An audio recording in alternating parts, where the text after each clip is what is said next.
3. Assalamualaikum warahmatullahi wabarakatuh. Kami dari kelompok KPK akan menampilkan video tentang korupsi. KPK menangkap salah satu pejabat di Basarnas yang diduga terlibat korupsi barang korupsi di Kementerian Pertanian. Dari korupsi ini mencapai 78 triliun rupiah. Angka dugaan korupsi di Dugaan tindak pidana korupsi dan kasus dugaan korupsi. perkara dugaan korupsi izin ekspor minyak sawit mentah atau untuk kasus korupsi PT terduga kasus dugaan korupsi pengadilan kasus korupsi dan upaya pemberantasan korupsi dugaan korupsi penyaluran kasus korupsi pembangunan Nasdem ditetapkan Kejaksaan Agung sebagai tersangka kasus korupsi dan kasus korupsi perpajak. dan tindak pidana korupsi. Guys, ada yang tahu gak sih apa arti korupsi itu?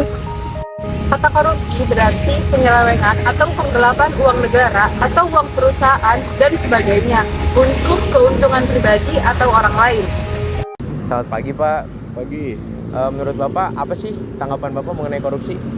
Kalau menurut saya untuk korupsi itu dari segi hukum apapun mau pidana ataupun agama itu nggak ada benernya sama sekali karena sifatnya sangat merugikan untuk negara. Itu tanggapan saya. Oke. Lalu apa sih dampak dari korupsi itu? Pasti Bapak juga ngerasa kan kalau dampak korupsi? Kalau untuk dampak korupsi itu bukan 1-2 orang yang merasakan, tetapi seluruh masyarakat. Ya walaupunnya besar kecilnya imbasnya kepada masyarakat itu sendiri. Ya. Baik Pak, makasih ya Pak. Makasih waktunya. Pagi Bang. Ya pagi. Izin wawancara ya, bentar. Menurut Abang nih, pendapat Abang mengenai korupsi itu gimana sih? Korupsi, Iya. ya korupsi itu bisa diberantas jika pimpinannya terbentuk dalam arti kesadaran untuk mensejahterakan masyarakat. Iya, ya. benar. Jadi nggak mementingkan pribadi dan kesejahteraannya masing-masing. Jadinya susah untuk dikendalikan kalau begitu caranya. Jadi menurut Abang tergantung atasnya ya, memberantasnya Iya, gimana? iya. Oke. Next, dampak dari korupsi. Dampak dari korupsi ya susah kita masyarakat. Iya. Jadinya imbasnya kayak kenaikan gaji cuman dikit, aturan GoPay bisa jadi 200.000. Iya. Kayak tahun ini nih cuma naik 200.000 katanya sih ya. Berarti Abang ngerasain ya? Rasain banget ya? itu kan zaman Pak Ahok itu naiknya setahun itu naiknya GoPay, sekarang cuma 200.000. Terus kita anggaran dana kayak beli sapu dan lain-lain itu cuman apa ya, dibatasin. Dulu kan plastik sampah itu dapatnya sehari bisa dapat 1, sekarang seminggu cuma 2, kan berasa. Jadi mau berasa ngomong banget. kita kalau nggak ada barangnya kita beli sendiri gitu.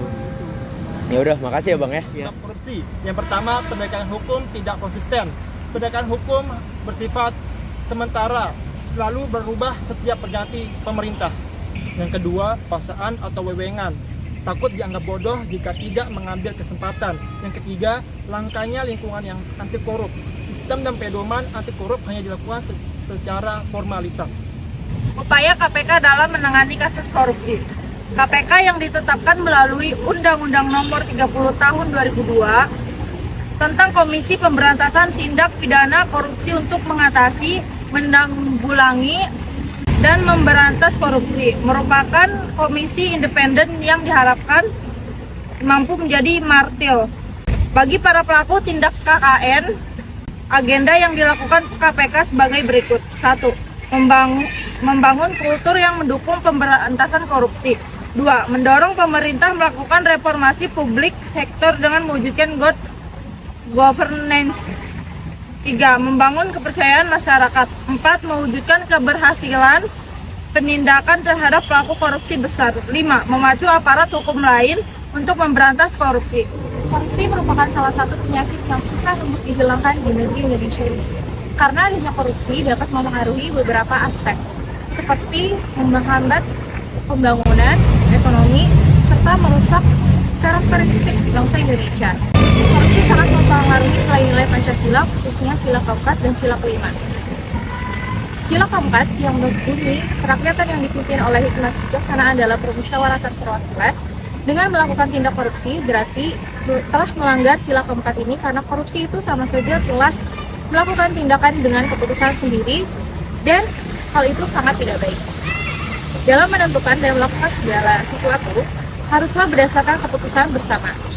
Karena Indonesia sangat menjunjung tinggi permusyawaratan. Tindak korupsi berarti sama saja telah meremehkan kekuatan masyarakat dan hal itu akan membuat negara akan terjadi pecah belah.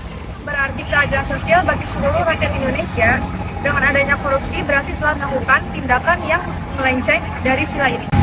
Karena sila ini memiliki arti yaitu adil terhadap sesama dan menghormati setiap hak-hak yang dimiliki oleh masyarakat Indonesia. Dengan tindakan korupsi menunjukkan ketidakadilan antar pemerintah dan masyarakat. Bukan hanya itu juga, ketidakadilan terhadap negara sendiri karena telah menggunakan sesuatu yang bukan haknya untuk dijadikan kenikmatan bagi diri sendiri tanpa memikirkan tujuan awalnya hal tersebut dilakukan.